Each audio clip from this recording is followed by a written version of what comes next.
Awesome. Hey, everyone. I'm Lisa. This is Allyson. We're going to take a sort of a totally different approach here. And we're going to be focusing on a study that Andrea is a part of as well, a Living Positive in Queensland study, to look at what the experience of COVID has been for people living long-term with HIV.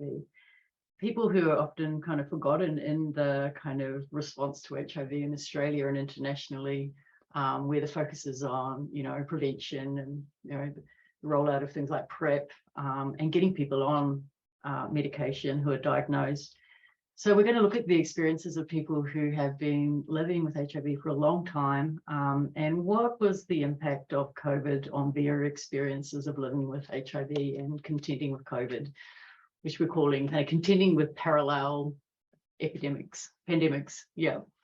Quickly pay my respects to the traditional custodians of the lands in which we meet here, up here in Brisbane, in Meanjin, the Turrbal and Yagara people. Pay my respects to elders past and present, and acknowledge this has always been a place for over 40,000 years of learning. We'll go to the next slide, please. Yep. And just acknowledging people living with HIV, our participants. I've got to look over here at one slide, who shared their amazing experiences with us and have over a number of years. And we also always pay our respects to participants of our study who have since died, who've been part of this journey. And we really seek to amplify their voices in what we write and in what we present. Yeah, thank you very much. An army of people involved in our study, and Andrea's here, Allison's here, and based on an ARC linkage grant and some unfunded research as well, and working in partnership with some key HIV-related organisations in Queensland. So just really quickly, the Living Positive Queensland study is participatory, co-designed, qualitative longitudinal study, which was exploring people living long-term with HIV, in particular exploring aging, aging and social isolation was our initial interest, and is expanded to be looking at locality, housing, precarity, stigma, social support, social isolation, and access to health and social care services. It's been a really interesting, what we call natural experiment, so that we've been following people over 7 years, exploring their lived experiences through times of rapid changes in the HIV landscape, in terms of access to different medications and focus on the biomedicalisation of HIV, and the impact that's had on changes to services across Australia, and in particular in Queensland, with the loss of psychosocial services for people living with HIV, as the focus has been on prevention and in particular.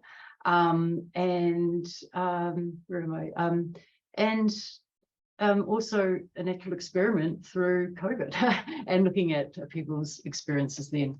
We've taken a life course approach. Yeah, sorry, we've got two screens, so I'm like looking over here and I'm looking at you here. We've taken a life course approach and explored people's life courses over time and what's been happening, in-depth interviews, 4 rounds over 7 years. What we're going to focus on in this presentation is the last round of interviews that we did, which explored people's experiences of living with HIV through a time of COVID. So we begin with introducing you to Troy, who will carry the story through the presentation. At the first interview, Troy was interviewed in 2013 for the first time, and he was in his mid-50s. He'd been living with HIV for nearly 30 years. He'd grown up in a large city, was a young man, highly athletic, involved in professional sports. He was diagnosed in the 1980s, in the pre-HAART era, feeds in, as we've been talking before the introduction of highly active ART.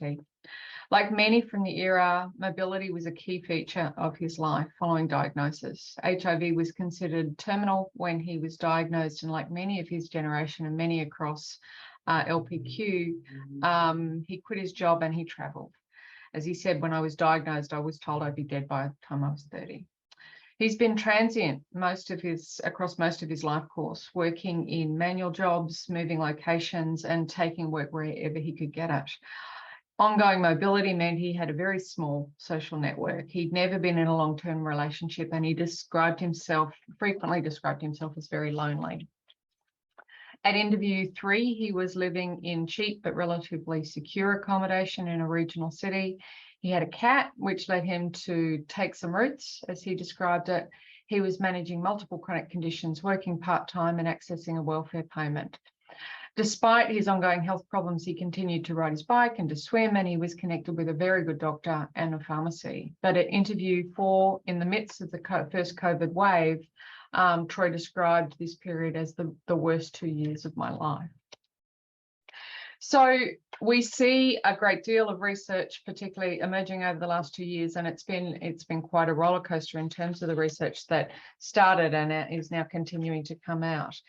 Marmot and many others have frequently talked about COVID being the magnifier or the amplifier of inequalities, exposing many of the social fault lines that we see in our world. Increasingly, there's been a lot of research, obviously looking particularly at people living with long-term conditions, cancers, diabetes, and of course HIV. And many of that research talks about those additional complexities and uncertainty and risk that people are now managing. Manderson and Warburg described it as chronic living in a communicable world. So we see an elevated risk, particularly around self-isolation. So a lot of people across the research talking about that. We see a redirection in healthcare, and it fits in very much with what Justin's been talking about, the new physical and social boundaries that have been set between hospitals and healthcare, and this development of a two-dimensional relationship as we move to telehealth. We also see a redirection of social and economic resources as austerity looms large, and we've all seen, the very in-your-face conversations that have been happening this week, particularly in the UK. But within the HIV literature, and we published something after the first 12 months, which really looked at the social impact and identified increases in stress, social isolation, poverty, food insecurity, unemployment, and lost income. So that led us to, as Lisa's described, run the 4th and unfunded round of COVID. So what do you do when you're all locked away? You run another stage of the study. So many of our LPQ participants have experienced the recursive cascades of health issues and precarity. And so we wanted to see what the impact of the first wave of the COVID pandemic was having on their lives. As Lisa said, we've been very wanting to focus very much on the agentic practices that they've used across the last 7 years, but also particularly wanted to see how that fitted within this new pandemic, and what were the lessons that they've drawn on from the HIV pandemic in terms of the COVID pandemic. So LPQ, started by Lisa and Andrea, and a fantastic study began data collection back in 2013. Participants were recruited through multiple avenues, particularly many of our partner organisations, including QPP. All the phase 1 to 3 interviews were done face-to-face, traversing all the length and breadth of Queensland. And then, as we said, stage 4, which was very unusual for us, they were conducted over Zoom and phone. But we've got over 250 in-depth interviews that have been collected over the last 7 years. So we think one of the largest HIV longitudinal qualitative studies in the world. When we started, we had 73 participants. During COVID, we were down to 46, but that was also to do with timing. We had about 8 participants who wanted to be involved, but we couldn't negotiate within the timeframes that we had, again, because of the no funding. Predominantly a study of men, but 11 women, and you can see the other factors there. Many of our participants have been on a disability support pension, or as Christian Porter effectively did, remove some of them from the disability support pension. 17% have been living in public housing, but many living in private rentals, and most outside Brisbane, as you can see from the map.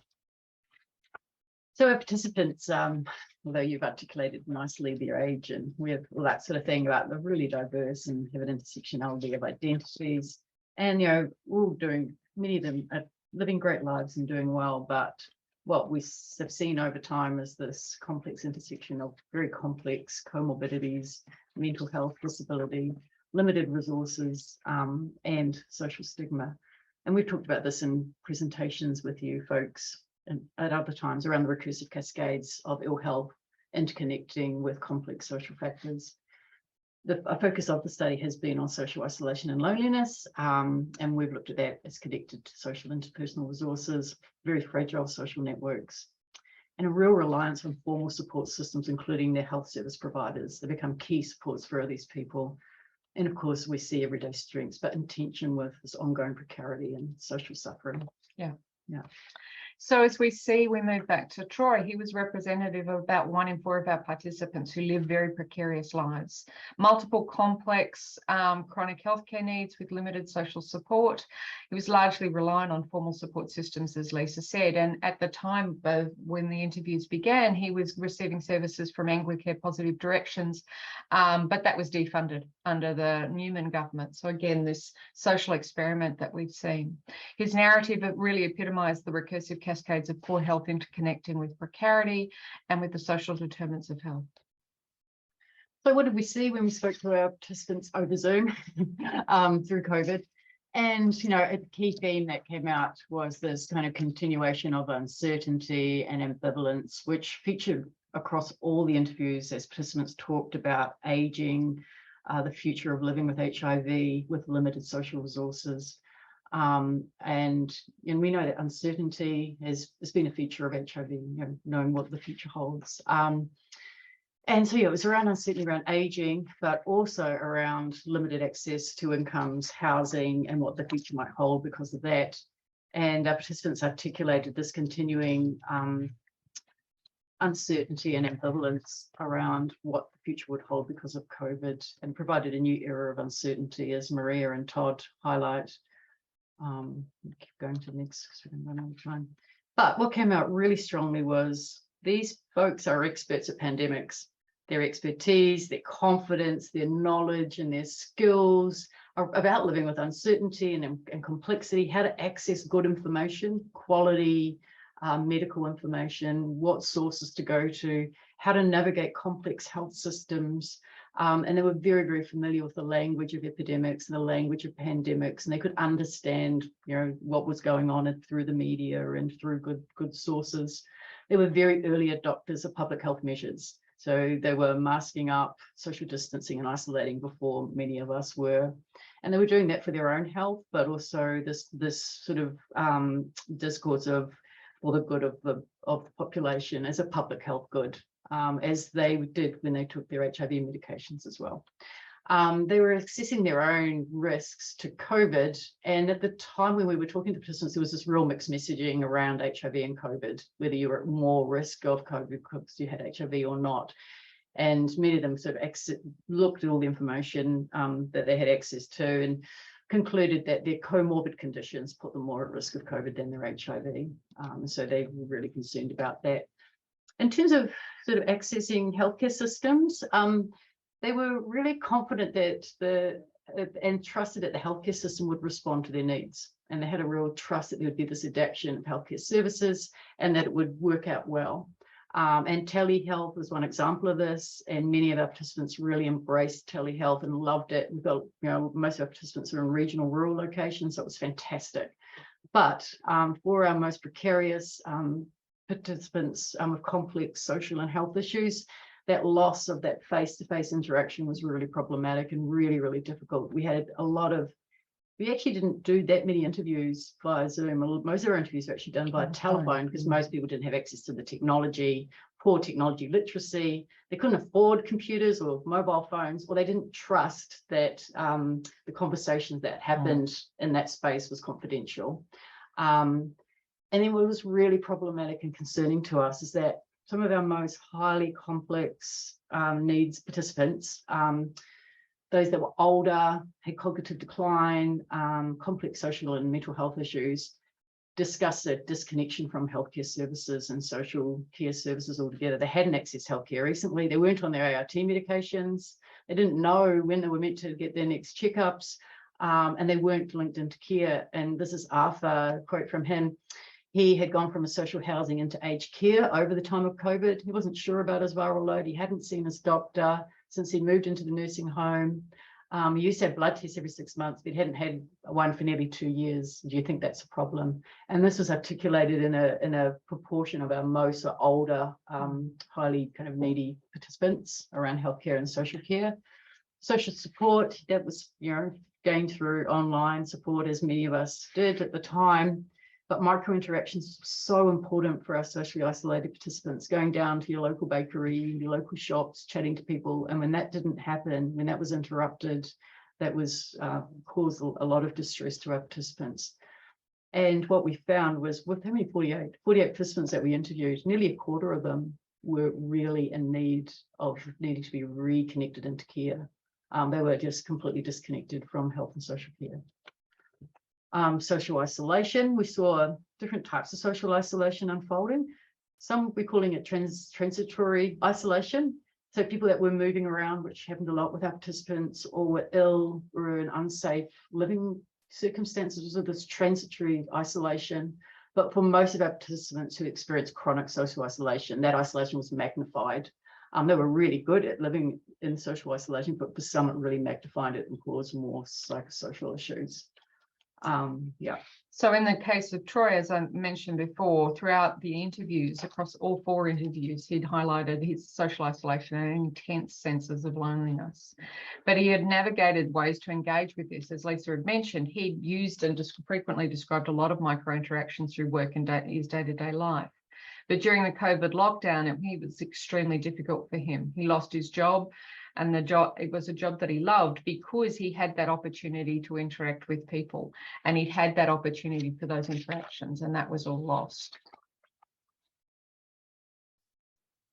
What we saw was a magnification of precarity and marginalisation and disadvantage, and that precarity became more complicated with loss of employment. So those participants that were doing well tended to have part-time jobs or some sort of income source.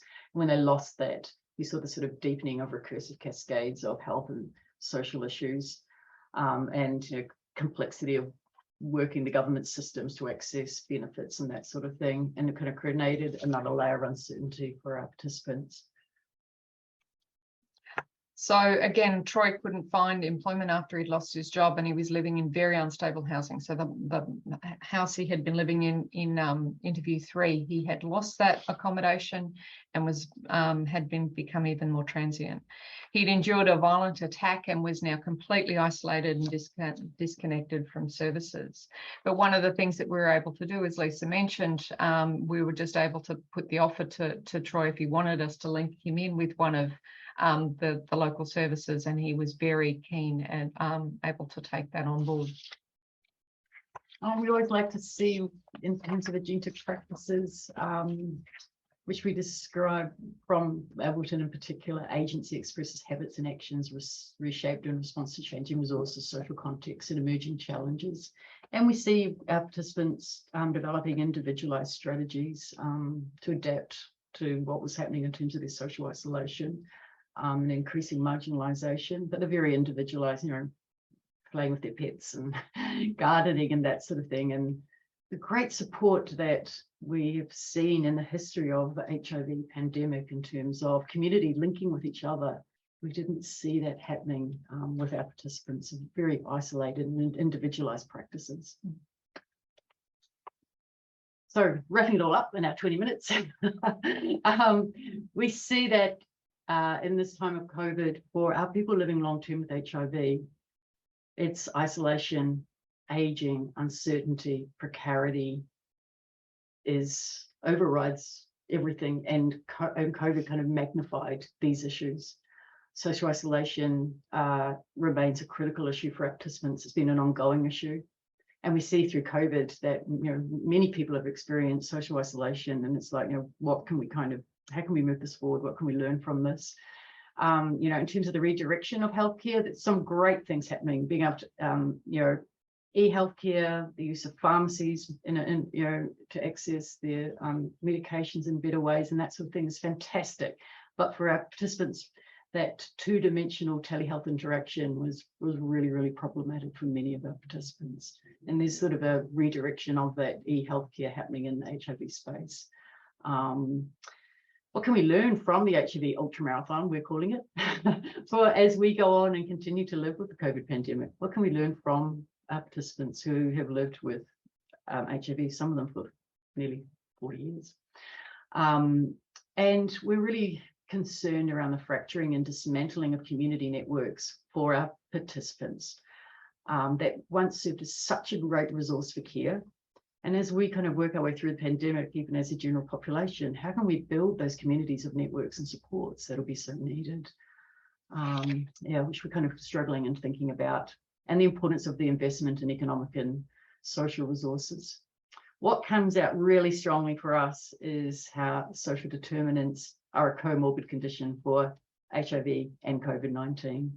And we need a social vaccine as much as anything else. So that Troy can. As Troy said, getting me back to becoming stable again, for a job, getting independence, having a life, but have a job, have money, have a lifestyle, have friends and family. So really making sure that we are socially including people and not excluding them. Yeah. Thank you.